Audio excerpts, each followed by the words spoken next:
Добро вечер, јас сум Боби Христов. Вечерва во топ тема на ваша страна на две теми. Екстерното тестирање, тест за наставниците или стрес за учениците. Обмислен проект за подигнување на квалитетот на образованието или нерационален експеримент. 76% од наставниците и 84% од учениците според истражувања на невладините организации бараат да се укине, но власта никакво не попушта. Какви генерации создава државата со постојани образовни експерименти? Донесуваме истражувања меѓу учениците и наставниците за нивните ставови за екстерното. Анализа колку тоа чини, но и споредба со регионални искуства. Вечерва исто така и анализа на темата на денот. Враќање на мандатот или уцена тактика за подобри преговарачки позиции. Што значи соопштението на ВМРО ДПМН дека нема да преговара со ДУИ за нејзината платформа за формирање влада. Со сите овие теми почнуваме веднаш. Останете со нас.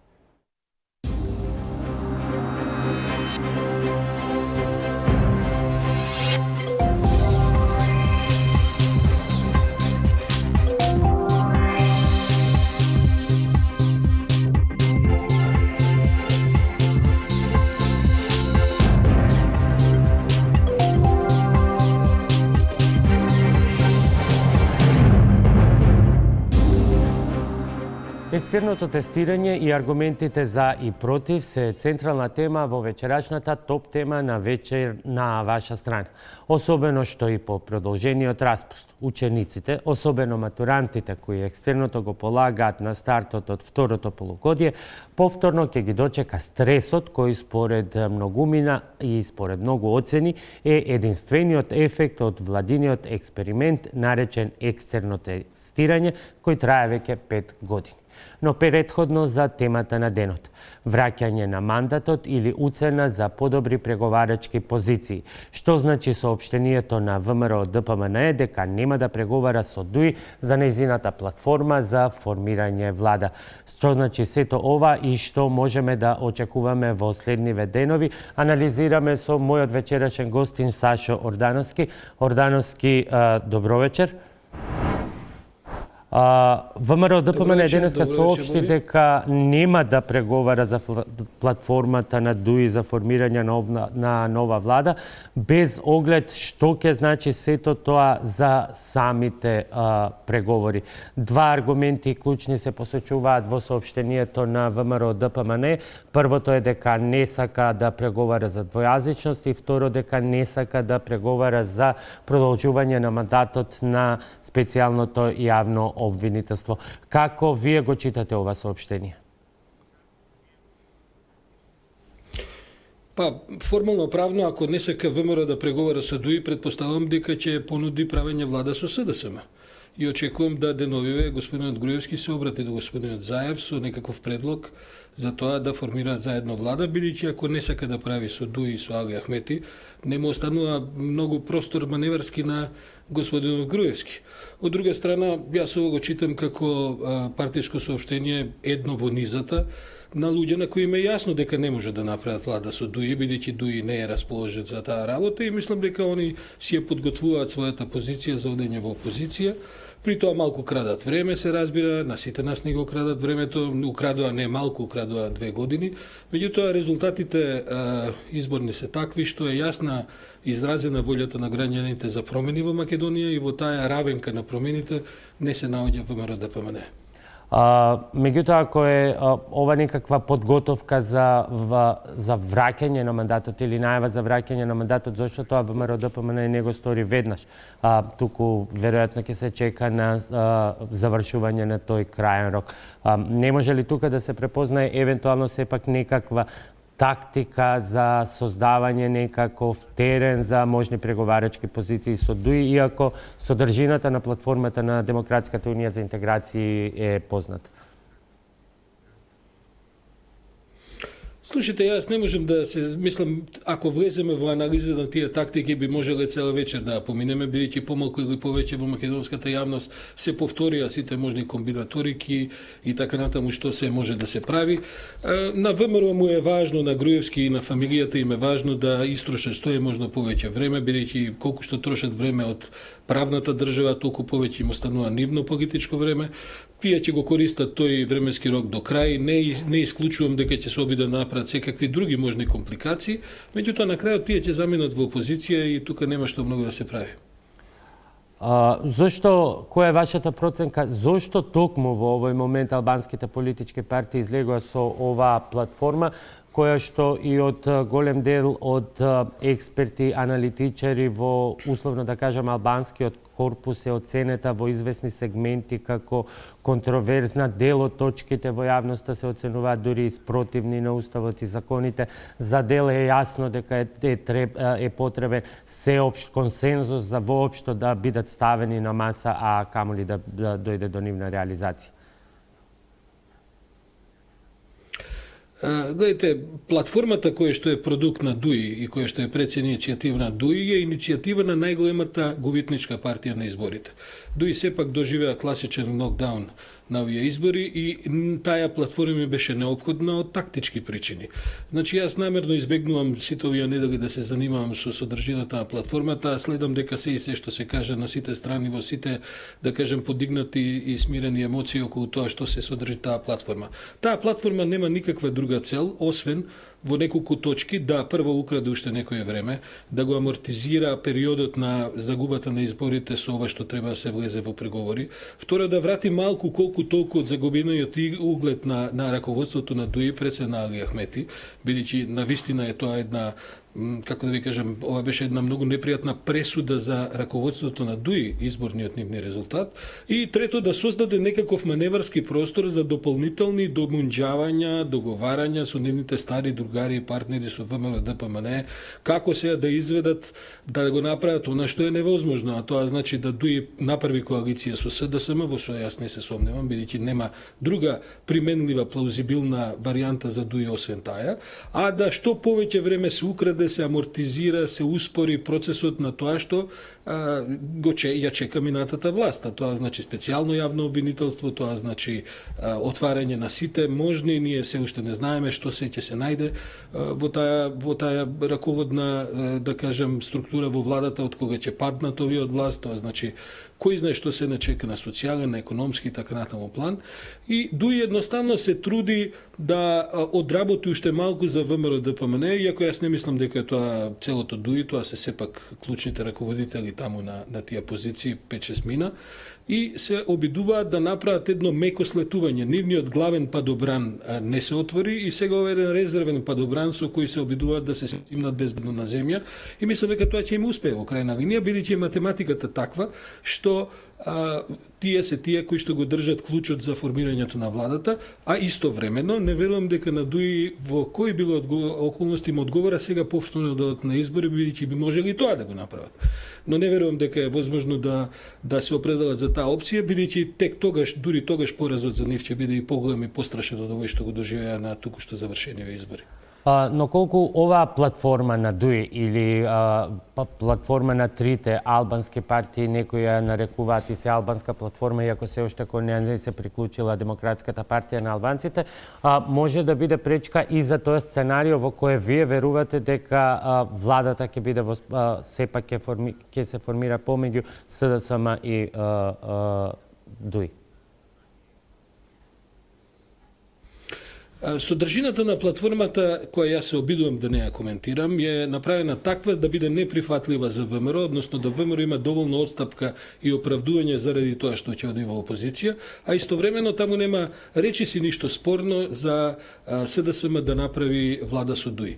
При тоа не заборавите, најважниот момент, најважниот резултат на овие избори има две страни има. Прво, тоа е оваа голема загуба на на ДУИ, па и на целата оваа, да кажам, гарнитура на власт која што застапуваше борба против правната држава.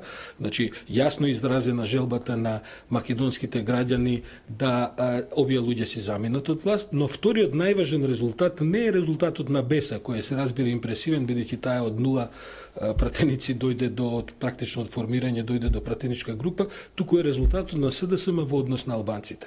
И ние трошиме време расправајќи за платформи, расправајќи за оваа изгубена ситуација во која се наоѓа ВМРО, за раководството на ДУИ, а во суштина најважната работа ќе биде што ќе понуди, што ќе подготви, што ќе спроведе СДСМ во однос на оваа круцијална промена до која доаѓа во македонското гласачко тело, а тоа е значителен број на албанци да гласаат за неалбанска партија, па дури сега ние ВМРО знае да претера па да каже 70.000 албанци гласале, но тоа е да се и два пати помалку, тоа е нешто што врзува и тоа е перспективата на Македонија. Значи, Македонија мора, за жал, јас би рекол во соработка со ДУИ, но математиката е таква, мора сега да направи клучниот исчекор во својата иднина. Тоа е една граѓанска, мултиетничка, една смирена, спуштена, неемотивна Македонија во која што ќе ги нема овие хистерии, шовинизми кои што ги произведува ВМРО ДПМН секој ден, барајќи спас за сопствените персонални политички судбини и така натаму, и која што ќе представува практично едно резко, едно остро вртење од тука натаму за тоа каде ќе се гради оваа држава, и мислам дека е тоа толку очигледна перспектива што нема ни внатрешен ни надворешен релевантен политички фактор кој ќе пропушти оваа можност. Затоа и сум уверен во тоа дека ние за известно време, која ќе завршат сите овие помали и поголеми театарчиња, дека ќе се соочиме со влада која што ќе ја сочини ДУИ со СДСМ, можеби и уште некои од албанските партии, формално или неформално со поддршка, и ќе зачекориме во една друга иднина која нема да биде нималку лесна.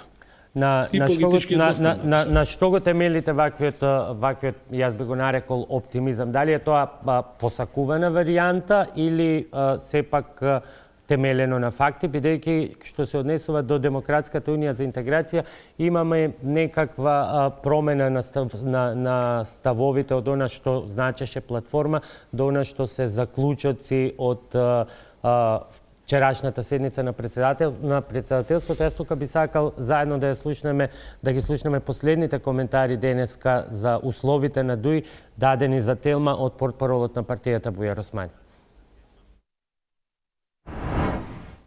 Не е започната никаква форма на разговори и преговори. ДУИ има отворено широк консултативен процес. Овие прашања се прашања кои што се тема на разговори и сметам дека понатаму ќе видиме како ќе се одвиваат работите. Дали со оглед на ставот на ВМРО ДПМН и отфрлањето на барањата би отпочнале сега евентуални разговори со СДС? Значи во оваа фаза немаме одлука за започнување на разговори. Вчера на состанокот на председателството ги утврдивме овие прашања. Мислите дека може да се постигне каков било консензус со било која партија од македонскиот политички? Не можам да преюдицирам, ДУИ ги кажа своите позиции. Која е позицијата на ДУИ за специјалното јавно обвинителство? Значи, продолжување на мандатот на специјалното јавно обвинителство со цел осветлување и расветлување на сите дилеми и сомнежи кои што се отворија со мега скандалот со прислушувањето. Како помина седницата на Централното председателство, затоа што има различни мисли? Не, апсолутно ги демонтирам сите шпекулации дека имало било каков раздор. Значи, рационално, без емоции ги разгледувавме опциите про и контра за секоја од овие пет опции. Конструктивна дебата, хомоген став и унифициран став на партијата, и последица на тоа излеговме со тие заклучоци. Јулијана Левковска разговараше со портпаролот на ДУИ Бујар Османи. Господин Ордановски, тоа се ставовите, значи ДУИ останува на платформата, но промената е ставот околу специјалното јавно обвинителство. Она што во платформата беше зачувување на правната држава, сега е преточено во конкретна формулација продолжување на мандатот на специјалното јавно обвинителство, но специфика е дека според Османи сите 5 опции за ДУИ се отворени, а тие 5 опции значат коалиција со ВМРО ДПМН, коалиција со СДСМ, широка коалиција, ДУИ во опозиција или нови избори. Кој е вашиот коментар? Ма пуштите ги тие занесувања на Бујар Османи и на Дуи, на крај платформата се сведе на сите оние точки кои што се неопходни да се продолжи во насоката која ви објаснував. Оставете го овој театар, замислете Дуи после се што им се случи на изборите и после се што постизборно го кажа, а и за време на изборите ВМРО ДПМН на сметка на Дуи, на сметка на албанците, на сметка на шиптарите и така натаму, денеска излегуваат, вчера излегуваат со став дека тие немаат партија од македонскиот блок кон која преферираат. Значи тоа се луѓе кои што се во една фаза се уште на на англиски езика на denial, на порекнување на тоа што им се случило, но не се секирете, тие се освестуваат забрзано. Тоа освестување веќе се гледа со забрзано темпо. Оставете 5 опции, нема 5 опции, има една опција, таа е опција да се направи влада со СДСМ. На тоа ќе работат, ќе го сработат, ќе бидат позитивни. Тоа е последната шанса Аги Ахмети нешто да спаси од угледот во историска смисла, бидејќи јас мислам дека таму челните луѓе се веќе дел од историјата на политичката историја на Македонија, како што впрочем и фамилијата и Груевски се дел од историјата на оваа другава страна. Така што тоа сето оди во таа насока, мора да истрпиме уште малку театар, се разбира дека ова сега ќе биде со драми, драмолетки и така натаму, но и Боби не е ова оптимистичка варијанта. Знаете како во Македонија не сакаме просто да погледнеме во реалноста, Ордановски се извинувам, е многу позитивна, па ни се чини оптимистичка. Ордановски се извинувам, велите драми, драмолетки и театар. Меѓутоа, ние веќе имаме на сцена пласирање на аргументи и тези, толкување на Уставот дека доколку Груевски не успее да формира влада, повторно не му би требало да му се даде мандатот, што е спротивно на секоја уставна и парламентарна пракса досега и дека тоа треба да трае во недоглед. Што доколку се оди на таа игра. Дека они ќе ги направат. Ма Боби, они ги прават сите трикчиња последниве 2 години. Почнавме од жолти комбиња и странски служби, поминавме преку аболиции, до сите можни трикчиња, се тоа се распадна, Боби. На крајот ќе си го добие мандатот втората по големина партија во собранието, таа ќе и пристапи на Дуи, бидејќи таква е математиката, ќе се побара поддршка и од другите, веќе се усогласуваат ставовите, гледате како се кристализира гламурозната платформа, се распадна, се сведе на 4-5 применливи точки, нема ништо спорно во тие точки, без разлика на драмите што се обидуваат да ги прават од ВМРО и така натаму. И немојте да мислите дека тоа што ќе го каже, например, Каракамишева или ја, например, дека е тоа нешто што ќе одлучи за тоа каде ќе оди процесот. Ние, некој повешто, некој поневешто, се обидуваме да дадеме некакви предвидувања, но процесот е ставен на шини, тие шини се поставени поодамна, а јас ќе ве потсетам дека ова сето започна пред 2 години и точно оди во насоката во која што беше предвидено. За жал, сите ќе бевме посреќни, се разбира да одеше побрзо и поефикасно, но тоа е дел од македонската реалност и со тоа ние се носиме.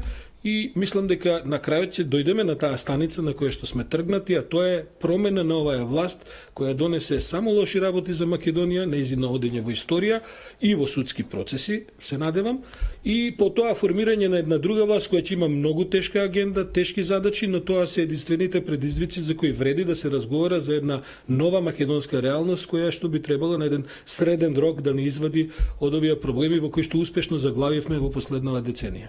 Моето последно прашање, она што е специфично за денешното соопштение на ВМРО ДПМНЕ се 2 работи. Прво, дека во соопштението се споменува, цитирам, дека не без оглед на тоа кој ќе формира влада, ВМРО ДПМНЕ нема да преговара, ниту пак ќе дозволи двојазичност, промена на уставниот поредок со цел двојазичност на целата територија и продолжување на мандатот на СЈО. Но потоа цели 2 пасоси понатаму се посветени на специјалното јавно обвинителство со констатации дека тоа е политичка институција која што нема никаква врска со правдата. Што всушност порачува ВМРО? Дека ја брани унитарноста или дека се плаши од специјалното јавно обвинителство? ВМРО порачува дека во тоа тонење ќе биде спасувај се кој може, се обидува да не, како да кажам, да ни го губи времето со работи со кои што се општо познати, се разбира дека не може да се смени уставот бидејќи кој да владее нема такво мнозинство. Се разбира дека ВМРО е незадоволно специјалното јавно обвинителство, искрено да ви кажам во една нормална ситуација и јас би го укинал, бидејќи ќе си ги тие што треба да се бидат уапсени, ќе си бидат уапсени преку нормалното јавно обвинителство, нема потреба од специјално, но бидејќи Бидејќи тие оневозможија го растурија правниот систем, сега ќе треба да го реставрираме. Додека не го реставрираме, ќе си одат нивните случаи преку специјалното јавно обвинителство. И гледате, ВМРО ДПМН повеќе не се толку важен фактор во целата приказна за да тие кажуваат што и како ќе биде. Тие ќе може да издаваат соопштенија, ќе може да коментираат, ќе може да демонстрираат, се разбира, ќе можат сето тоа да го прават, но тие ќе бидат во опозиција и ќе бидат предмет на некои процеси кои ќе се случуваат во една друга насока од онаа во која тие водеа земјата и за кои што се надеваме дека ќе не однесат во една, како да ви кажам, секако подемократска, а и поуспешна економска социјална иднина на Македонија. Така што заборавете го ова ВМРО, тие да беа паметни и да се уште паметни, тие би се зафатиле со смена на раководството во ВМРО ДПМН, за да за известен период, веројатно веќе на наредните избори, се вратат како релевантна партија. Но бидејќи се тие заробеници на 2-3 луѓе таму и бидејќи немаат сила да расчистат со тоа со што им се случува, тогаш ќе си ја споделат судбината на тие 2-3 луѓе. Саша Ордановски, ви благодарам за вечерашното гостување во топ тема на ваша страна. Тоа беше Саша Ордановски со кратка анализа на последното соопштение на ВМРО ДПМН. Ги имавме и ставовите на Демократската унија за интеграција во продолжение со централната тема за вечерашната топ тема на ваша страна, екстерното оценување зошто по секоја цена.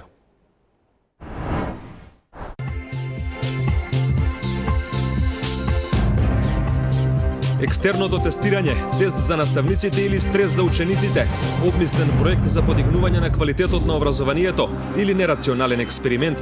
76% од наставниците и 84% од учениците бараат да се укине. Власта никако не попушта. Какви генерации создава државата со постојани образовни експерименти?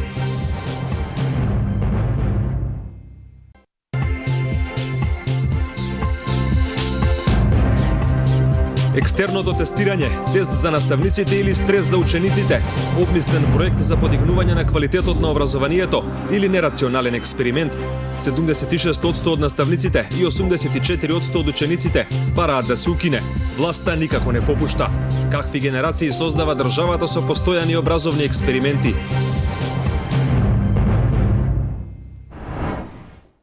Да, тоа е темата централната тема во продолжение од вечерашната топ тема на ваша страна. 5 години стрес и за наставниците, и за учениците, и за родителите. За предностите, маните и недостатоците на концептот за екстерно тестирање, со кој што учениците ќе се соочат веднаш по враќањето од продолжениот зимски распуст. Вечерва разговараме со моите гости Дона Костуранова, извршна директорка на Младинскиот образовен форум. Добро вечер и добре дојдовте. Господин Сафет Незири, државен советник во Министерството за образование и наука. Добро вечер и за вас.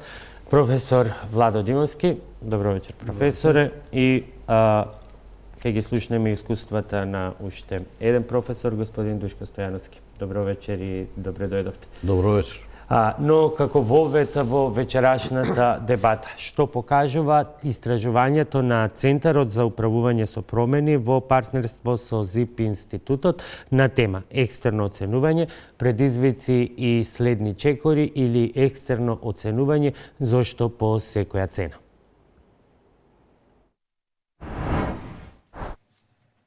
Учат заедно, со часови, обично веднаш по завршувањето на наставата.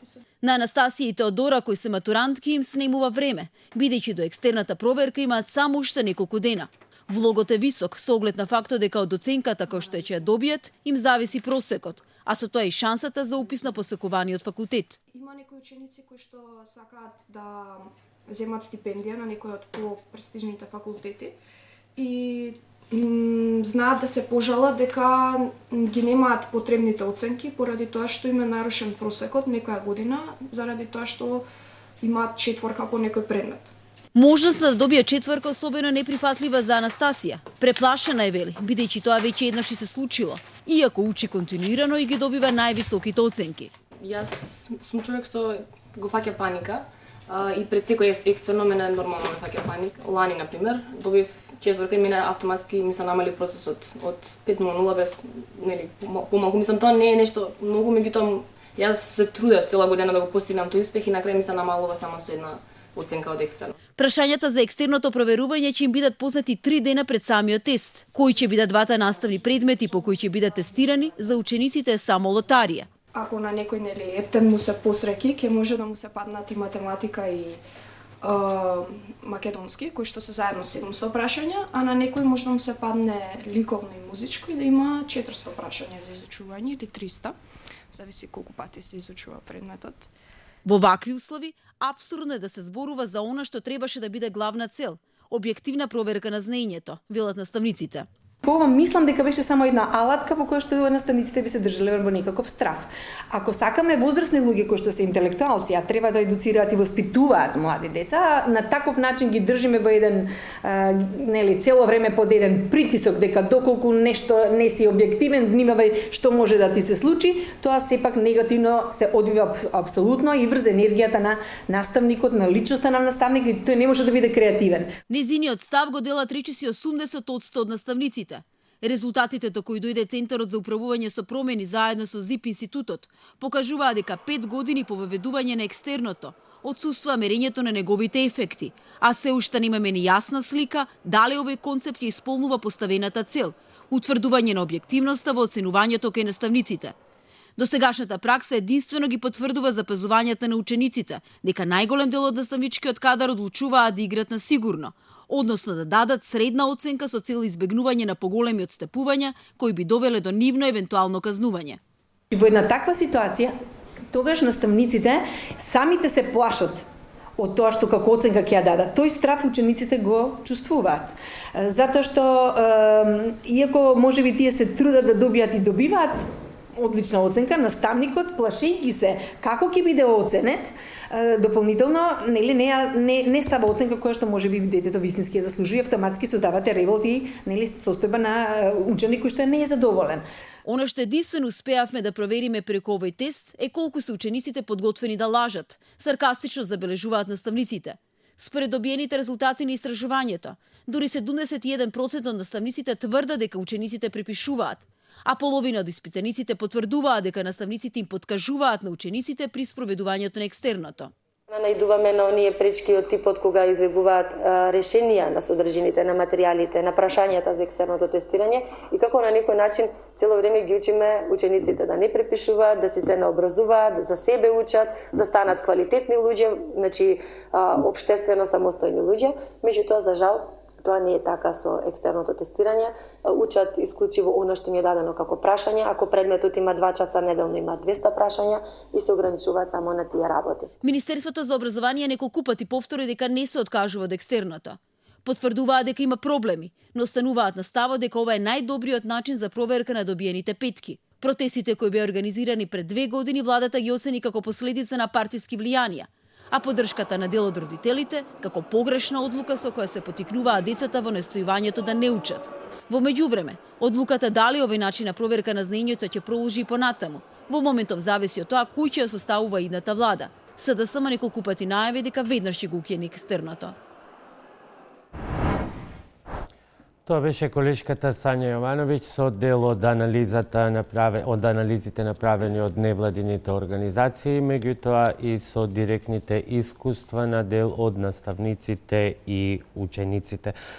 Доколку се сумира, господине Незири, како представник и државен советник во Министерството за образование, доколку се сумира ова обемно истражување на околу 100 страници, резултатот е во проценти дека 76% од наставниците и 84% од учениците бараат негово укинување, дека тоа едноставно не ги даде очекуваните резултати. Имате ли како државна институција барем една квантитативна или квалитативна анализа која покажува дека целта, што беше на почетокот, а таа е, ќе цитирам, утврдување на објективноста во оценувањето на наставниците и саморефлексија на постигнатото знаење кај учениците е постигната? Добро вечер уште еднашка. Мислам, добро е поставено вашето прашање во насока да се дефинираат некои позиции и од гледна страна наша, значи како министер за образование. Прашањето е многу конкретно. Има ли квалитативна и квантитативна анализа која ќе каже да, екстерното е добро затоа што без донесе вакви и вакви резултати, чини ова, ќе го смениме, не чини, ќе го задржиме, не чини ова, ќе го смениме. Добро. Дозволете ми првин да кажам некој, мислам, еден вовед во делот кој што беше презентиран од вашиот материјал, особено од Институтот ЗИП и кој што учествува, значи, на изготвување на една ваква анализа, каде што и лично сум учествувал на една дебата со нив, разгледувајќи ги сите факти и моменти како да се изнајде некое заедничко решение за да имаме позитивен резултат во насока на операционализирање и успех во делот на екстерното оценување на самите ученици, односно самите наставници. Во овој дел не може да се констатира, иако имаше во вашиот материјал, па морам ова да го кажам, дека не биле вземени во предвид барањата и потребите на општата поширока јавност, дали кај учениците или наставниците, па се разбира вклучувајќи ги тука и самите родители. До последните измени на законот, во делот кој што се однесува до екстерното тестирање, се знаеле од кое оддаление почнувало, значи, екстерното тестирање. И како било напишана оценката во вкупниот успех во самото свидетелство на ученикот. Врз база на овие јавни дебати беа изменити последните измени на законот во делот на екстерното тестирање. Веќе од 6 одделение се почнува, значи, екстерното тестирање, прво. Второ, не се запишува оценката од екстерното тестирање во самото свидетелство, за да не влијае во вкупниот успех на самото свидетелство. Имаме ние случаеви сме имале, во дел кај што ученикот има добило слаба оценка и он морало или сакало да оди да продолжи неговото школување. Добре, имало и ситуации кога единицата се запишувало меѓу тоа, колку е тоа отстранување на мали бенигни проблеми во самиот концепт, а сепак неменување на суштинскиот приод. Професорите овдека, невладиниот сектор го ја проблематизираат суштината на ваквиот пристап. Суштината, ако збориме сега за суштината на самото екстерно тестирање, вие како институција и бирото и испитниот центар во изминативе 5 години не може да покаже една анализа која нотира резултат, промена, причинско-последични врски. Се знае дека за една голема операција или еден голем захват... 5 години треба. Да, само момент. Значи, за еден голем захват не можело и никогаш не можело и во един, ако се прават реформи, зборувам за детални реформи, да се добие во првите 5 години, односно конкретни и заокружени резултати. Може да се добијат провизорни резултати, односно први индикации во која насока се одат процесите. Ма тоа значи дека треба да се оди со пилот проекта, не 5 години да се играме со генерации и со ученици. Не зборувам сега за пилот. Вие велите каде се резултатите. Резултатите веќе почнуваат да бидат малце поактивни. Заради тоа што според нашите показатели, односно според нашите резултати, веќе имаме поголема мобилизација не само на учениците, туку и на наставниот кадар, значи мобилизација за не велам за поквалитетно, не велам за поголемо работење, но поголема посветеност на колегите наставници, на колегите професори во нивните секојдневни работни обврски во воспитно образовен процес. Од друга, само да завршам, од друга страна имаме се разбе и мобилизација и на самите ученици кои што знаејќи дека ќе полагат екстерно тестирање, без разлика од која возраст и која деление или година на учење во средното образование, значи сите се мобилизирани. Не велам дека... Знаете како изгледа таа мобилизација? Повелете. Знаете што е? Добро. Појави се папки од одговорени прашања по различни предмети на кои се ангажирани цели семејства, родители, постари, браќа и сестри за да им помогнат на нивните деца за полесно да ги одговорат прашања. Мислите дека е лошо тоа? Еве ги професорите ќе кажат. Мислам дека терминот е лоша мобилизација. Професоре, кога велам мобилизација, немојте да мислите на војна мобилизација. Туку зборуваме за цивилно, односно образовна мобилизација. Не, ве свативме во кој контекст, меѓутоа да ги слушнеме професорите. Морам уште ова да го кажам, да, пошто ми се обративте, Боби, извините вака, ми се обративте право. Значи дека јас сум родител. Јас и сопругата, значи, работиме со нашите деца и тие да се подготвуваат за екстерното тестирање, кое што е законска обврза да се, значи, да влезе и да се тестира моите деца. Сега, од друга страна, јас како родител се разбира дека отвараме компјутер, ги гледаме прашањата, се обидуваме и работиме со нашите деца, што на некој начин да не треба да го земеме како баук, дека родителите не треба да работат со нивните деца. Напротив, треба да се работи со децата, треба да им се помогне на децата. Добре, тоа е формалниот, има и суштински аспект, имам тука подцртано некои прашања и околу тој дел. Меѓутоа, еве да ги слушнеме професорите колку мобилизација ви е погрешен. Добро. Тоа беше страф, не мобилизација. Значи, тоа е уплав и за децата, и за родителите, дури и за наставниците. Зборуваме за еден процес кој, еве, сами кажувате дека сега со измените на законот, тја нема оценката во свидетелството, тја нема единицата и така натаму и така натаму. Што правиме со оние 5 години кои ги упропасти државата, тие ученици, кои добија пониски оценки, намалување на просекот, единици во свидетелството на голем број. Во едно наше истражување стои дека 76 ученици во минатата учебна година добиле единици во свидетелството од 4-та година и не успеале да се запишат на странските универзитети каде што тие сакале. Тоа е катастрофа, апсолутно катастрофа. И сега зборуваме за нешто што врз основа на јавното мислење, дебати и така натаму. Министерството воопшто не се потруди да направи никаква анализа на она што го донесе како закон за екстерно тестирање. Значи, анализите се прават пред да се донесе законот. Тоа веќе го имаме и разговарано многу пати на разни дебати. Од кога ќе се направи анализата, ќе се види дали таков закон е прикладен за основно и средно образование и дали тој закон ќе донесе одредени резултати. Зошто? Ние, се извинувам, ние во 5 години, можеби 5 генерации, буквално 5 генерации ги држевме под стрес и се уште се под стрес затоа што екстерното продолжува. Има некои мали измени кои се она што и Боби го рече. Од технички карактер. Од технички карактер. Да го слушнеме и професорот Стојановски па ќе одговара и Косторанова. Нешто тука. Да. Околу тоа, нели, таму законската одредба за да се проверело работата на наставниците и оценувањето. Значи, нешто кое што веднаш е атак, уште еден атак врз наставниот кадар. Целосна недоверба на системот. Значи, Министерството за образование воопшто нема доверба во ниту еден од тие што работат во образование, кои што се службеници, кои што завршиле такви факултети кои што им овозможуваат да работат во образованието и заради тоа треба да ги проверува. А што нешто не се воспоставена меѓусебна доверба, тогаш не може тоа да функционира.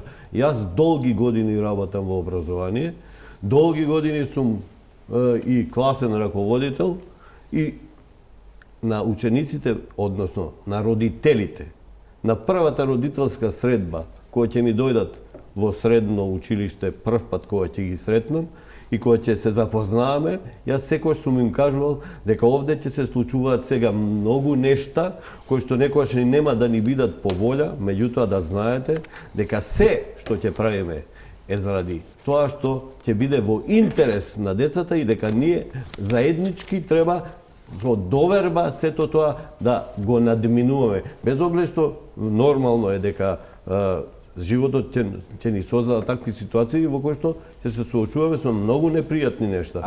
5 години и 5 години сте и вие и учениците на испит. Од сето искуство, можете ли да повлечете една линија, едно равенство во кое што ќе кажете да, ова и ова донесе поголем квалитет или Значи, како што надвор од она што господинот го вели, господинот Незири вели дека придонело кон поголема мобилизација. Бидејќи квалитетот беше крајниот ефект на сека. Не е мобилизација.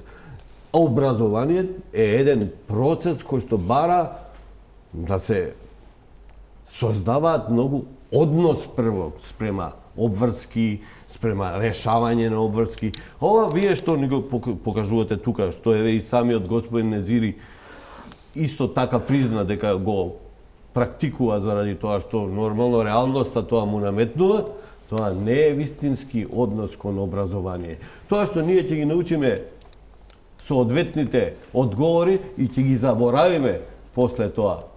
Тоа не ни кажува дека ние сме направиле квалитетно образование. Ние само ја губиме енергијата и на наставниците и на учениците. Еве ги видовме овде две ученички кои што сега се во еден таков, да речеме, цајтнонт, притиснати од сите страни, каде што тие мораат да предпоставуваат кои, затоа што се уште не ги знаат, кои се тие предмети кои што ќе им се паднат за да бидат проверени екстерно, а згоре на тоа се 4-та година и треба да се подготвуваат и за матура. Ќе ги разговараме и формалните и суштинските, само да ја слушнеме и Костуранова, па ќе ви дадам можност за одговор целосен на сите. Костуранова во одреден период и детално го следевте како Младински образовен форум од јас би рекол, простете, формален аспект, кога почна недостатоци, мани во целиот процес. Колку сега, после 5 години, еве, и со новите истражувања правени од други невладини организации, може да се каже дека е ова еден издржан, осмислен проект, кој што зад себе нуди конкретни мерливи резултати кои што водат кон поголем квалитет во образованието, бидејќи глобално гледано пошироката цел беше токму тоа. Дали е добар проект или добра политика, може да почнеме од основните елементи што било која политика треба да ги има. Да знаеме кој е проблемот што сакаме да го решиме или која е потребата од конкретни мерки. Понатаму анализа врз која ќе подкрепиме што и да е тоа што ќе го работиме. Консултации со сите оние на кои ќе се одрази имаат експертиза да кажат што треба да се случи, пилотирање, адаптирање на политиката и подоцна нејзина примена при следење и мониторинг. Кај нас сите овие чекори се прерипаа и ние влеговме директно во имплементација на предлог реформа. Предлог реформа за која до ден денес немаме видено анализа. Кој проценил дека има потреба од екстерното тестирање во Македонија? Врз основа на кои податоци? Која успешност ја очекуваме од неа? Знаеме дека не беше консултирана и тоа многу јасно се вида. Ние како организација собравме 25.000 подписи. 25.000 граѓани побара екстерното да биде пилот. Токму поради оваа реформа се случи и на средношколскиот пленум. Учениците во отсуство на тело преку кое може да се самоорганизираат и застапуваат, си формираа движење преку кое пробаат да артикулираат многу аргументирано што сакаат да се промени, но не беа чуени. Се случи и наставничкиот пленум. Се случи и анализи од организации. Всушност, изгледа дека секторот вон јавниот, граѓанскиот и движењата, имаат продуцирано повеќе аргументирани анализи и истражувања отколку што има самото Министерство за да оправда оваа политика. И најстрашно, Министерството не ги зема предвид овие документи. Ќе потенцирам дека екстерното можеше да биде, и се уште може да биде, многу корисна политика. Политика која ќе помогне на вистина да имаме подобро образование, ама во моментов не е. Ова е една од најголемите, најзначајните политики што се одразува на илјадници животи во оваа држава. Тоа е национална политика со огромен ефект и секоја промена, секоја грешка, секој недостаток се одразува и се одразува вистински врз животот на наставничка што ќе биде казната, врз животот на ученичка која што ќе се травматизира, врз животот на ученик кој нема да го запише факултетот што цел живот го сакал. И секоја адхок измена од моментот на воведување на екстерното тестирање до денес е само доказ дека не било добро во моментот на спроведување. Се воведе отворен базен на прашања, нешто што првата генерација ученици не го имаше. Првата генерација ученици доби втора оценка, но професорите не добија награда или казна. Се тргаат оценките, допрва се решава проблемот со единиците. Секоја ваква измена е доказ дека претходната година или години на спроведување не биле добри. И мислам дека се јасни аргументи дека пред екстерното да се воведе, треба да се процени, обмисли, пилотира и спеглаат сите недостатоци пред вистински да почне да се одразува на животот на јавници Ова граѓани. некако наликува на, што го говори Костуранова, на малтерисување на куќа со напукнати зидови, на која што има јас од неколку сантиметри, кај што треба од корен да се гради. Јас внимателно ги слушнав соговорниците во делот кај што секој го дава своето мислење. Само една работа не треба да ни биде на сите јасно тука. Ниту јас, ниту од Министерството не се непријатели на наставници, ниту на училиштата. Туку работим во насока за да го подобриме тоа што реков претходно воспитно образовниот систем во Република Македонија, основно и средно. Сега, во ниеден момент од ниту една организација, невладина или некоја друга друштво и така натаму, немаат предлог конкретен како да се изнајде начин и форма за подобрување, туку секогаш барањето е да се повлече, да се тргне, односно да се укине екстерното тестирање. Се поставува прашањето. Ако некој бара од некого да се тргне или да се подобри, се разбира дека ние сме тука партнери на сите, кои што сакаат да соработуваат и да помогнат на подобрување на квалитетот. Прво. Има многу предлози и наставничкиот пренос. Второ. Да го сослушаме. Мора да има конкретна понуда. Видите? Сега може да има разни понуди, конкретни. Јас зборувам за оние понуди, односно конкретни решенја, кои што ќе бидат профитабилни за системот образован во Република Македонија, каде што ќе имаме успеси во таа насока и да го подобриме квалитетот на учењето и да се издигнеме на некое ниво, не велам на некое високо ниво на образование, знаејќи дека ситуацијата и состојбата на образованието во Балканскиот полуостров не искачам малце подалеку. Имаме и таков прилог околу квалитетот што се постигнува. Меѓутоа, вие немате проценка за квалитетот, а велите тоа што се нуди како... Боби, не можете да кажете дека немаме, се разбира дека имаме. Зашто никој не ја прочитал таа? Видете само еден момент. Значи, имаме ние тековни информации како се одвива процесот, дали има покренување позитивна насока на тоа ние што го работиме. Не само за екстерното тестирање. Туку зборувам за сите оние реформи кои што ние ги преземаме. Се поставува прашањето, зошто има, можеби на секоја втора година, измена допълна на законот? Се разбира дека законите не се конечни решенија, дефинитивно и непромерливи. Ама со вие гасните пожари, кои што избиваат од време на време, а проблемот останува. Со измена и дополна на законите, ние сакаме само да го подобриме законското решение за тоа што велиме реформа, односно за екстерно тестирање. Еве тука ми се професорите, ги прашува и нив. И јас доаѓам од таа фела наставничка, пошто 10 години сум работел во воспитно образовен процес.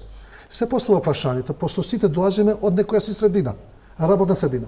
Ние знаеме добро дека и имаме такви, не велам сите, имаме такви колеги кои што проформа ги имаме во настава. Имаме такви ученици што проформа само доаѓаат, зимат да не добијат неоправдано отсуство, само да добијат некоја природна оценка. Сега, што е најлошо, веќе добива голем замав добивала тоа. Како резултат на тоа, ние сакавме на некој начин да го ограничиме тој негативен и лош одек во нашиот образовен систем. Но немате анализа дека успеавте. Со екстерното мислевте тоа да го направите? Зборувам еден од елементите, не верам дека да го направиме тоа да го убедиме или да го дисциплинираме наставникот, но знаејќи дека кога ние двајца работиме, вие работите примерен како наставник, зимате таа плата што ја имате. Јас доаѓам проформа, 15 минути влегувам во час и излегувам, истата плата изимам јас како вие. Не велам дека сите наставници, не сакам погрешно, општата јавност да ме разбере, туку зборувам во насока на подобрување на квалитетот. Ние како Министерство за образование и наука, ние сме на вас партнери, рамноправни партнери, но Не, дозволете. Само да завршам. Мислам дека тука правиме професоре, само момент, само да се доискажам. Да, само да се доискажам. Затоа велам дека сме партнери во насока на подобрување и на ова законско решение, ова што е екстерно тестирање. Еве јас сум наставник, итар наставник, искусен наставник. Што велите вие, ќе ме дисциплинирате.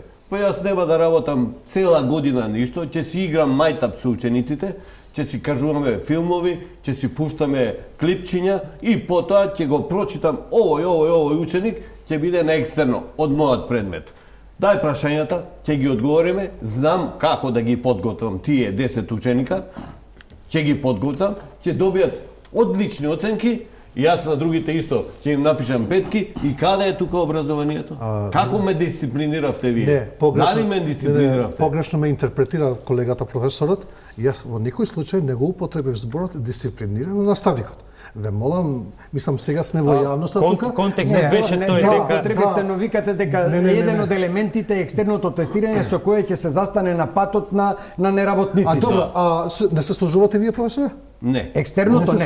Апсолутно не може тоа. Видете сега. Зборам за екстерното, немојте само еднострано да ги земете работите и да ги дефинирате и да се позиционирате во таа позиција. Зборам за екстерно тестирање. Што можеме? Ајде тука ние да седеме да разговараме. Рековте претходно дека немало конструктивни предлози од ниту еден, ниту Димова, ниту Димовски, ниту Костуранова не се согласуваат. Не велам дека немало конструктивни. Немојте погрешно пак да ги интерпретирате. Не дека конструктивни. Сите бараат да се укине, никој не предлага нов модел подобар од ова. И двајцата велат дека тоа не е точно. Димовски па Костуранова. Во делот на предлозите до Министерството, наставничкиот пленум имаше такви анализи направено токму за екстерното тестирање. Примерите од Словенија, Финска, скандинавските земји, европските земји и така натаму. Тие примери преточени во она што значи македонско поднебје. И тие анализи ви беа вас доставени.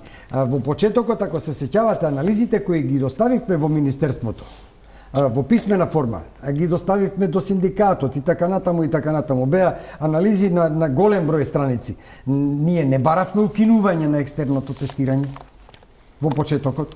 Во почетокот ние ви предложивме како наставничка фела да екстерното тестирање добие сосема друг тек, друг модел на екстерно тестирање. Значи да го нема она што вие викате мобилизацијата, јас го викам страф, да не се плашат учениците, да не се плашат наставниците, да не се плашат родителите, она што и вие викате. Мислите вие, професор, дека можете според моделот, словенечкиот модел, не, само подпраша, извинете, со словенечкиот или другиот модел, дека можете да се применува во Република Македонија, дека ќе биде успешен? Мислеше, земајќи ги искуствата во Словенија, Финска или било каде во западноевропските земји, дека ќе биде успешен модел во Македонија? Не можам да се сложам со вас. Мислам дека да, можеше. Можеше, значи тоа е несигурно, добро? Не, сигурно дека можеше. Можеше да се примени, затоа што Република Македонија секогаш давала квалитетни кадри од основното и средното училиште. Да давала, ама сега? Ама тоа што не дава сега е резултат... Не е продукт на екстерното, пазете. Дозволете, сега што не дава квалитетни кадри Македонија е резултат на неработењето на државата во подобрување на квалитетот на образованието. Во моментов образованието не е доведено до најниско ниво. Професор, не се сложам со вас. Не може државата, кога велиме држава како институција или луѓе од државата, да ми дојде мене на час, да ми го држи часот. Затоа што Димовски говореше во отсуство на државни политики кои што би го подигнале квалитетот. Само уште една реченица. Ако државата се погрижи да имаме квалитетен кадар во образованието, да имаме услови во образованието, тогаш ќе имаме и квалитетни ученици. Во моментов, според најточните истражувања, ние имаме над 3600 наставници и професори кои се на определено време без трансформиран работен однос, кои чувствуваат страф. Од каде ви се тие информации дека без трансформиран? Од истражувањето? Не. Да, не е точно. Тоа е сигурно. Не е точно. Тоа е сигурно. Секои 2 години нема наставник. Тоа е сигурно. Со мали исклучоци од објективни причини. Значи, ви гарантирам. Можете да го видите во анализите, во систематизациите и во агенцијата и во агенцијата за вработување. Само последен податок. Имате над 1600 наставници во Република Македонија кои предаваа со средно образование. Со средно образование ви е професор во Државното музичко училиште во Скопје. Ве молам. Добро. Конкретно? Како може државата да си дозволи да продуцира кадар кој завршил средно образование, да го вработи во средно училиште? А што мислите вие кога нема кадар да ги оставиме децата на улица? Како мислите нема кадар? Ако нема во некој предмет, ние имаме случаеви такви, каде што нема квалификуван, дипломиран професор, односно наставник, без разлика дали основно А што ќе добие ученикот со неквалификуван кадар? зборувам вака. Видете вака. Ние ангажираме, значи, во недостаток на кадар. Ние не смееме тие ученици да ги оставиме на улица без наставник. Или зимаме, на пример, луѓе кои што се, на пример, по математика, често проблем не е математика. Ама мене ако ме земете да им предавам математика, нема да научат ништо, бидејќи сум апсолутно неквалификуван. Грешите во тоа, тоа е грешка која не може Министерството да си ја исправи со години, иако потенцираме дека мора тоа да се направи.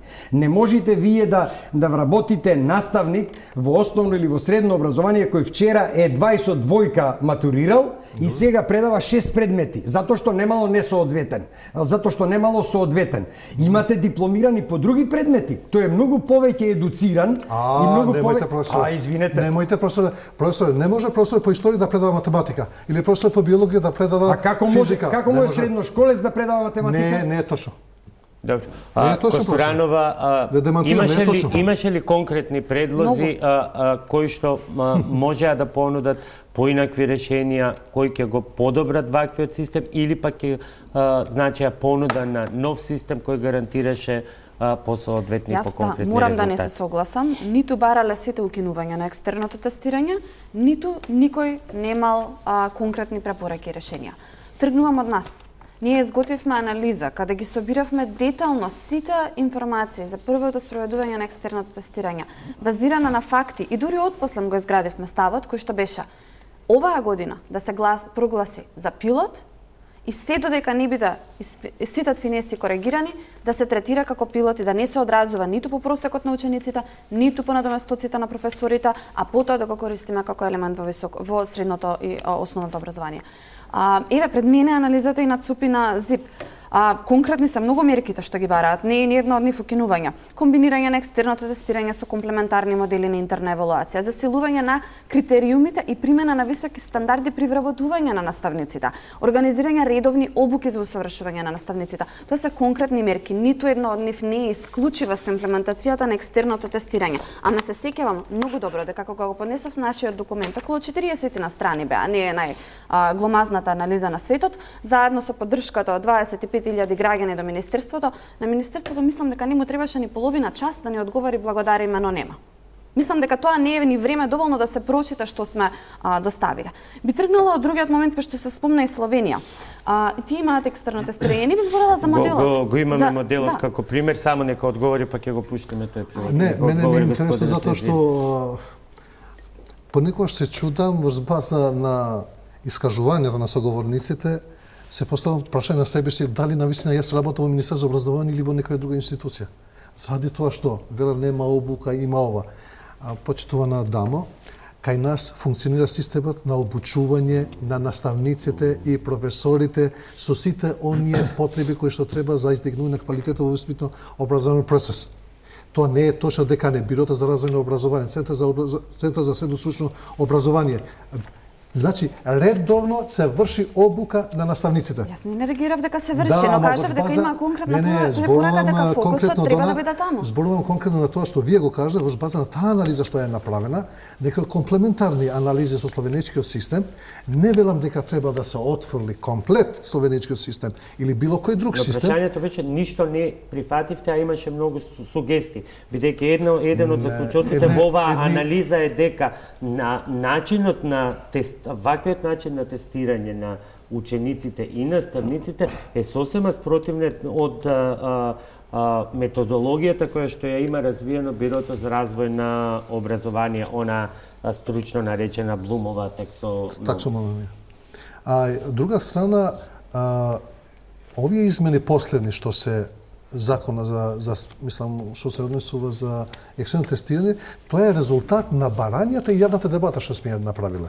Значи претежно барањата биле, значи околу односно зголемување или да кажам од 4 до 6 одделение да почне екстерно тестирање, па после да не биде во свидетелството оценката, да не влие во вкупниот успех. Тоа било барањата нивни, ние значи сме ги инкорпорирале. Да не стои да биде значи додаток на свидетелството, затоа што со тоа свидетелство кога се одело во странство, со таа единица кој што не положило, тие не можело да се запишат во високообразовните институции во странските земји. Сега нашите студенти, односно ученици што ќе дипломираат средно образование, може слободно да се запишат без никаков проблем.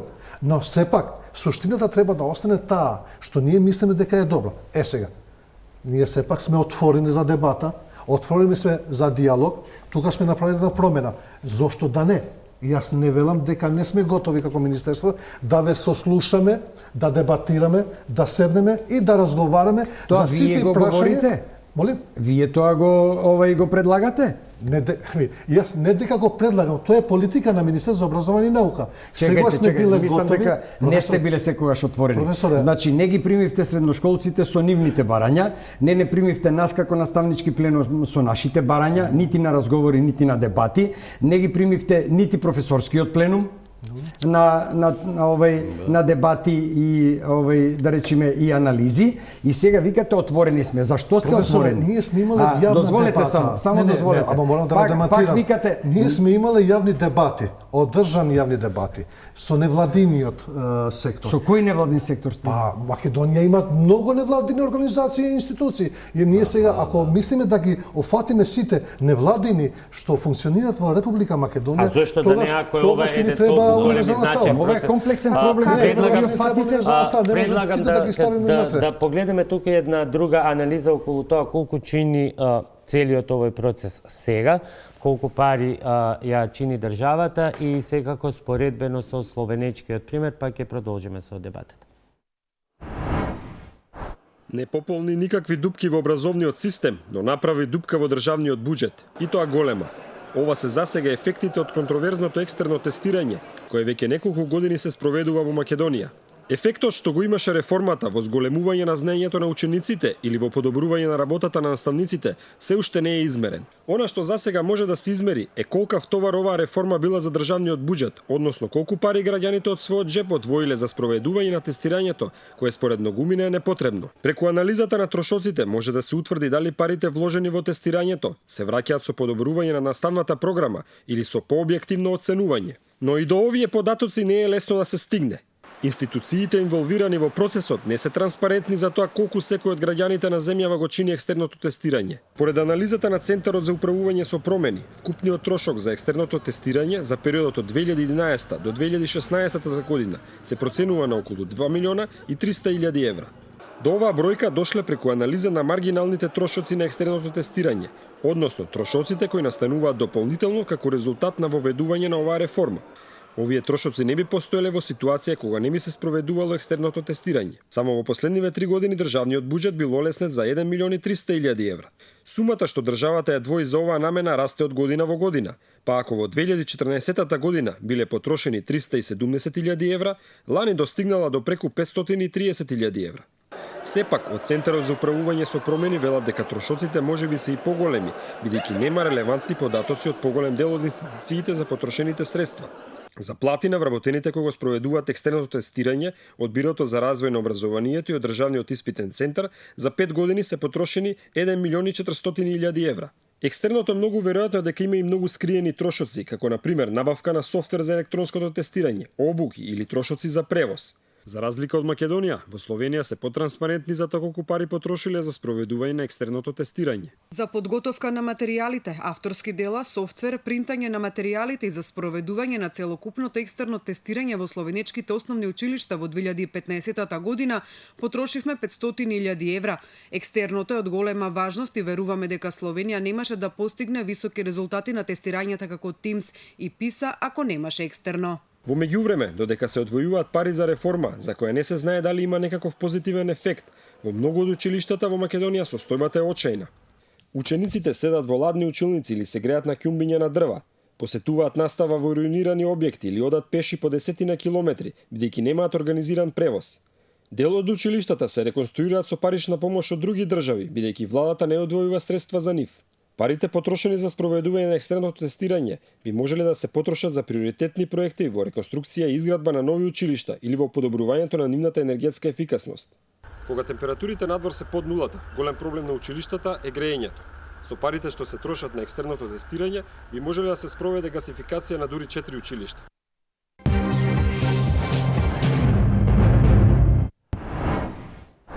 Топ тема на ваша страна, екстерно образование, зошто по секоја цена е вечерашната тема. Според критичарите на екстерното оценување, а и анализите кои што ги направија дел од невладините организации, една од главните забелешки и е дека недостатокот на екстерното тестирање е бидејќи се вреднува меморирањето на податоци наспроти знаењето, односно се тестира само помнењето, но не и разбирањето, примената, анализата, синтезата, вреднувањето и творештвото, што се и критериуми за оценување на Бирото за образование.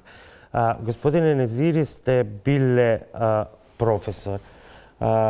Колку километри изнесува должината на границата со Грција?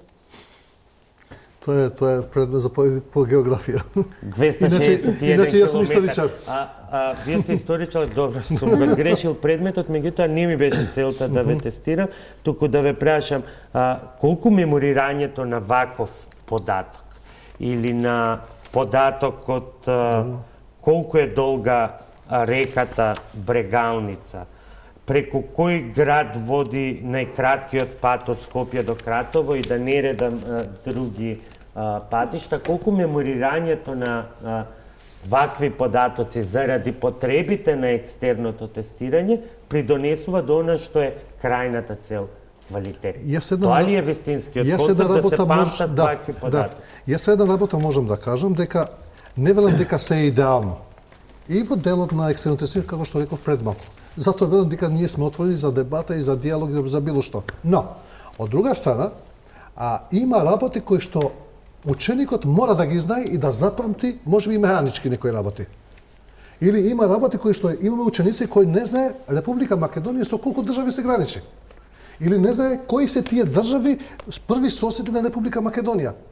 На некој начин треба механички и логички, како сака да го наречеме, да ги запамти детево. Или има највисоката планина во Република Македонија, мора да знае детето колку е високо. Или должината на река Вардар колку, или должина на границата. Значи, има работи кои треба детево да ги знае за својата територија, за својата држава кај што живее.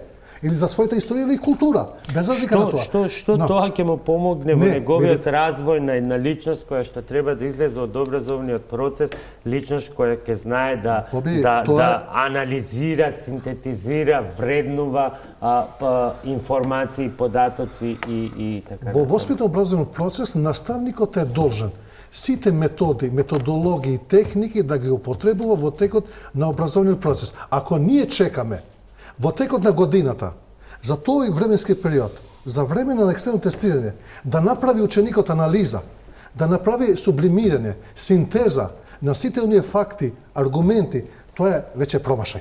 Туку во дел, само да завршам, туку во текот на тие 9 месеци активна настава, што има воспитно образовен процес, наставникот е должен врз база на обуките, извршени од страна на Бирото и Центар за средно стручно образование, да работи со учениците на активен и интерактивен начин, за да постигне целта. Да работи на активен и на интерактивен начин, треба да има и соодветна инфраструктура која што ја нема.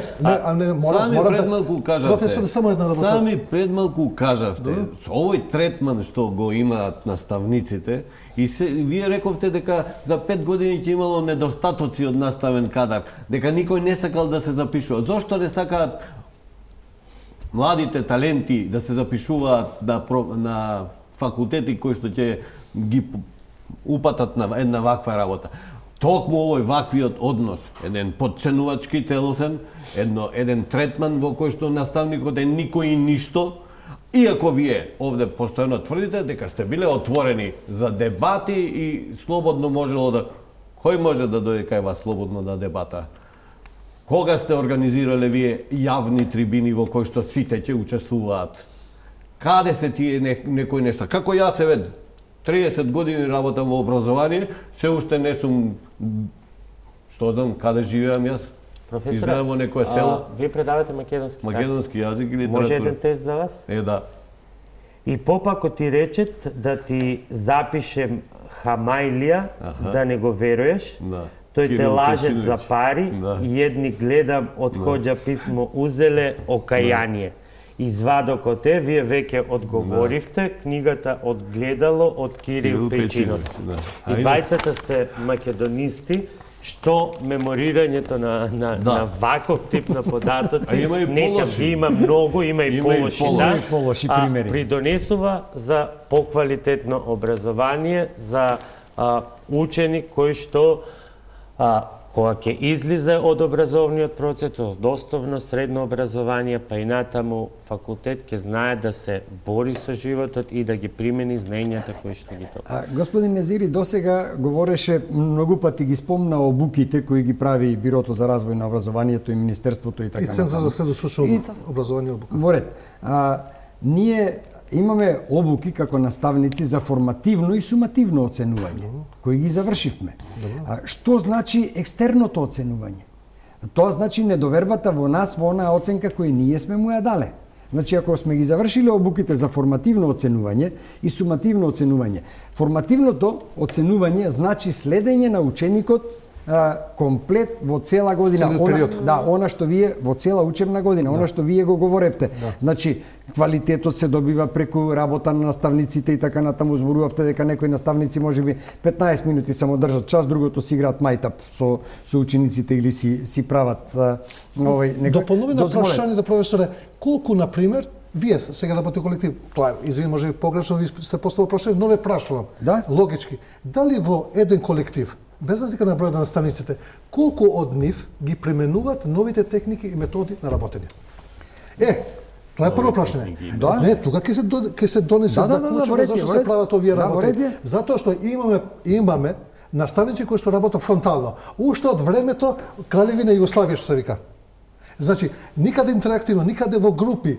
Значи, работи човекот и не може да се трансформира со новитетите кои што ги нуди. Не се воопшто новитети, од каде новитети? Ова што го зборувате вие, интерактивна настава, да речеме јас, бидејќи сум го проучувал животот на Петар Петровиќ Његош, кој што живеел во 18 век, и ако ви кажам сега каков бил неговиот систем на учење, со неговиот учител Сима Милутиновиќ Сарајлија, еден многу познат поет и познавач на класичната литература, и кој што постојано наместо во училница го применувал тоа да излегуваат надвор, низ природата, да разговараат и затоа Његош станал тоа што е. Професоре, колку е, а може би е битно, веројатно е битно и сигурно е битно тоа што го говори господинот Незири, дека е потребно да се знае кој е Кирил Пејчиновиќ за едно што се вели општа култура. Меѓутоа, колку е потребно еден ученик да се сети токму на цитатот кој што јас би го прочитав. На еден пасус од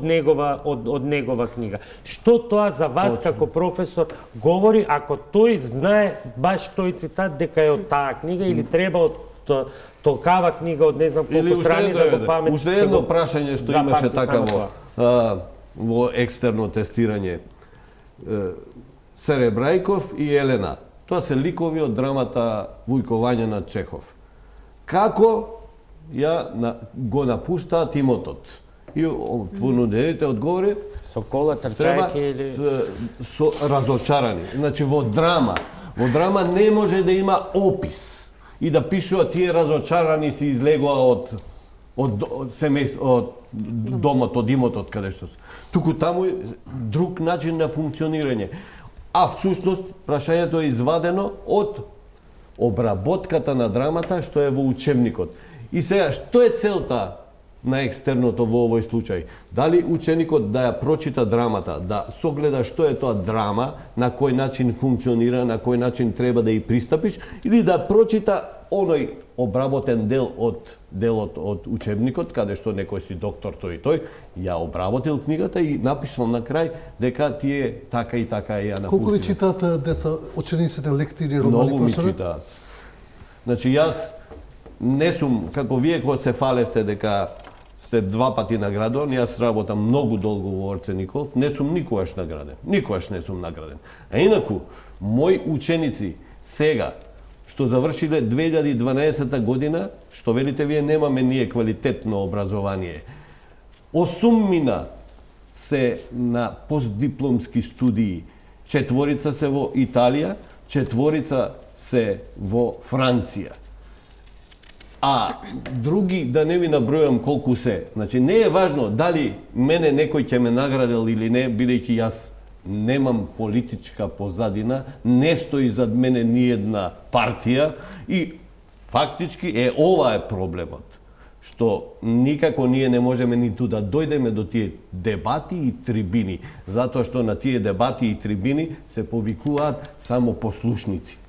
Заради тоа, ова наше образование, како и да функционира, ќе остане вакво. Поред одиме Димовски, Костуранова, да ви одговорам на прашањето за овој што ми го поставивте. Значи, голем дел од наставничкиот кадар, во кој припаѓам и јас и колегата Душко и така натаму, не си ја завршуваат работата како што треба. Тоа е факт. Апсолутно. Не го применуваат ни формативното, ни сумативното оценување и така натаму. Се подготвуваат за... Дури не се ни подготвуваат за екстерното тестирање. Дури не се ни подготвуваат. Вие кажавте како родител се подготвувате, но вие и вашата сопруга сте високо образовани. Сте работеле во настава и така натаму. И вие можете да го подготвите детето. Како ќе го подготви некој од она што вие го спомнавте, од некое планинско село и така натаму, тој родител, тоа дете? Не, ама и конечно прашањето е дали овие папки се решени. Да. Проблемот е во системот на контрола за наставничкиот кадар, професорскиот кадар да си ја завршува работата онака за како што добил обуки. Дали се тоа за формативно, сумативно, дали се обуки по математика, биологија, македонски и така натаму. Ако имате контролен механизам како понатаму го предаваат материјалот и како тие работат со децата, тогаш ќе имаме квалитет. Го немаме контролниот механизам. Па ќе одговорите бидејќи немаме многу време. Ќе навратам на основите на кратко. Екстерното се воведува од две цели: да се процени објективноста на наставниците, професорите и ученикот да има проценка за сопственото знаење. Тоа се различни цели од тестирањето во другите земји каде го има. Во другите земји го користат за подобрување на наставна програма, квалитетно образование, содржината по предметите, да се процени. И ние имаме база на знаење, на податоци, што можеме да ги искористиме баш за тоа. Да видиме дали школата во град А е послабо од школата во град Б и како да им помогнеме. Да видиме кои единици од предметите послабо им одат на учениците, за да се зајакне и прилагоди курикулумот. Ние 5 години подоцна, ниеден податок за ова немаме извадено, ама затоа имаме тон санкции, затоа имаме тон ученици со сведителства каде што веќе има оцени без разлика што би ги немало понатаму. Образованието е креација, иновација, не е нешто што треба да се репресира и да се прави под камшик. Екстерното можеме да го користиме за подобро образование и еве фактички да видиме дали го имаме. И да не заборавам, ако сакаме да процениме објективноста на професорите, тогаш треба да ги оценуваме учениците за тој предмет. Не може со еден тест да се измери на прашања однапред дадени знаењето по одреден предмет. Со тоа се мери само капацитетот на ученикот или ученичката под притисок во рок од 3 дена да научи стотици одговори на памет и да ги препознае. И некој што не отишол цела година на час, би можел во таква ситуација да научи одговори за 3 дена ако се стегне. Ние не го мериме објективното оценување на професорот, туку капацитетот на ученикот да препознае точен одговор. PISA тестирањето. Ако еве послабо не било образованието. Во 2000-та, едно од следните прашања, го имаме македонските ученици се на дното на речиси сите ранг листи на светските организации кои го мерат степенот на стекнато знаење. Зошто? Бидејќи влегуваме во завршување. Добро, а зошто се постави ова прашање значи на денешната тема? Заради овие елементи кои што ние сега зборуваме цело време. Зошто нашите наставници се толку слаби? Но би сакал да се надоврзам оби. Ако може на некој прашање, ама кратко ќе бидам. Не кратко ќе бидам. Професоре, кога би работеле јас, вие и колегата тука онака како што треба, како што ни доликува етиката наставничка? И више од 50% да функционира 70%, денеска немаше да има екстерно тестирање. Денеска нашите деца нема да бидат со PISA или со некои други тестирање на дното и во регионот, не само пошироко. Ама чекайте, проблемот за тоа е екстерното или многу поголем? Не, зборувам така, начелно. Значи зборувам начелно, Боби, значи во по широк диапазон, по долг временски период, каде што нашите резултати такват на место или се врачаме назад. Значи слаби резултати. Овие резултати што велите вие дека се анализа најдно. значи резултати, тоа не е од денеска или од вчера. Ама ќе подобрите со екстерното? Не, видите. После 4 години екстерно тестирање, нас резултатите пак не се полоши од колку пред 15 години. Сакам да кажам дека уште повеќе се инсистира на тоа. Ние се обидуваме, видите, само момент. Ние се обидуваме на некој начин да го подобриме системот. Не велам дека идеално. Ни овате екстерно тестирање. Уште еднаш би сакал да повторам. Ние сме спремни со отворени врати да дебатираме и диалог да развиеме, да видиме да го подобриме процесот на екстерно тестирање. Ќе страдат генерации, да ги слушнеме ставовите на граѓаните, преку нашиот видеоблог, кој е заклучокот го има Тамара Грчарска. Воведен за контрола на наставниците стана ноќна мора за учениците и нивните родители. Екстерното тестирање од неговото воведување па до денес не престана да ја бранува јавноста. Секој негово споменување на социјалните мрежи предизвикува бура од реакции, главно негативни и собарања за негово укинување. Топ тема на ваша страна на Facebook и Twitter отвори дебата за тоа дали екстерното тестирање е квалитативен проект или неосмислен експеримент, на што најголемиот дел од добиените коментари беа против оваа политика. За жал, само децата страдаат од екстерното. Наставниците се изборија да не добиваат казни, а на децата оценката им влегува во просекот. И принудени се да бубаат дебилни факти, иако претходно цела година им викаме дека треба да учат со разбирање, е ставот на Лада Шоптрејанова Петровска. Според неа, преку децата се проверуваат наставниците, што е голем стрес за децата. Елизабета Секирарска смета дека екстерното тестирање мора да се укине, а доколку се обстојува на овој концепт, тој мора да претрпи целосна ревизија и нова структура, за да може да биде функционален во детектирање на негативностите во воспитно-образовниот систем, а не алатка за санкционирање на наставниците. Според неа, ваков систем создава раздор меѓу наставниците и отвора простор за ново деградирање кое само ја менува формата, но не и суштината.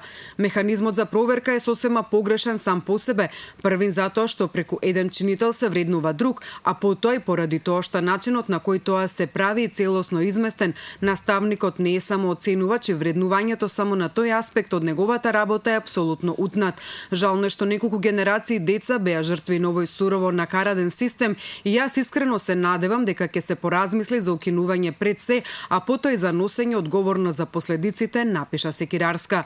На прашањето на топ тема на ваша страна на социјалните мрежи, дали треба да се укине екстерното тестирање, добивме и неколку многу кратки и јасни одговори. Марина Митревска, Зоран Шапорич, Милица Шкарич едноставно напиша да се укине. Тоше Додески пак спротивно на нив смета дека екстерното треба да остане.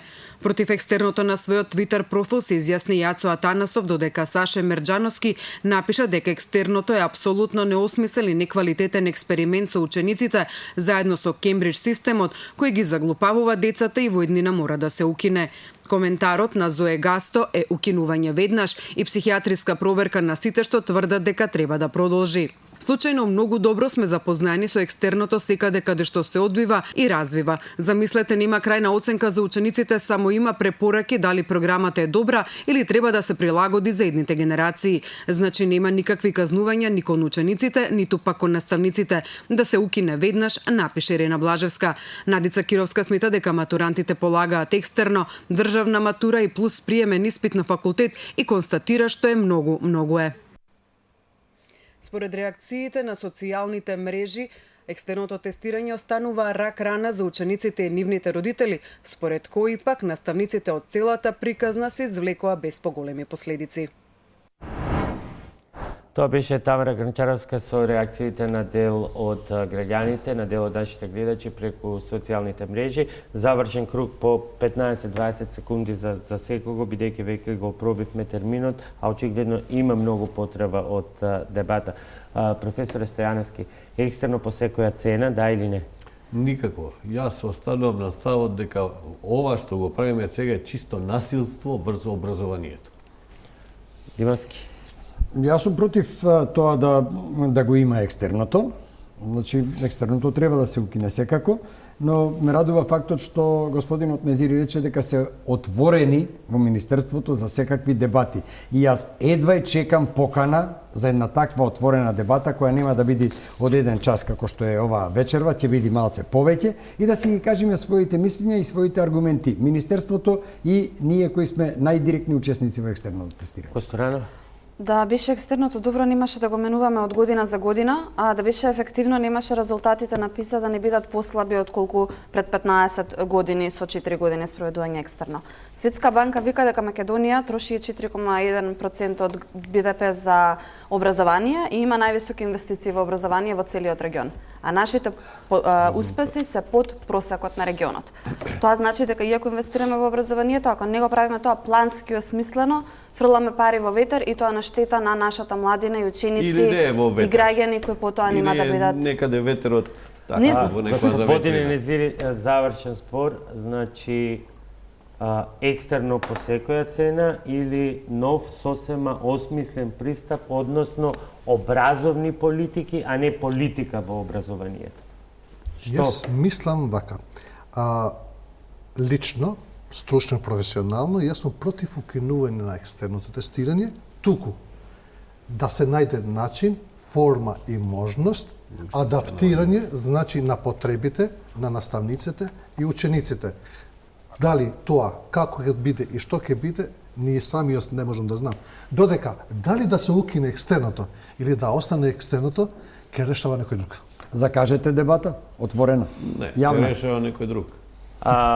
Секако имаме такви предизвици со составувањето на новите влади. Јас во секој случај ви благодарам што вечерва бевте мои гости. Почитувани, тоа беше се во вечерашното издание на Топ тема на ваша страна. Оние што и вечерва празнуваат, среќен празник.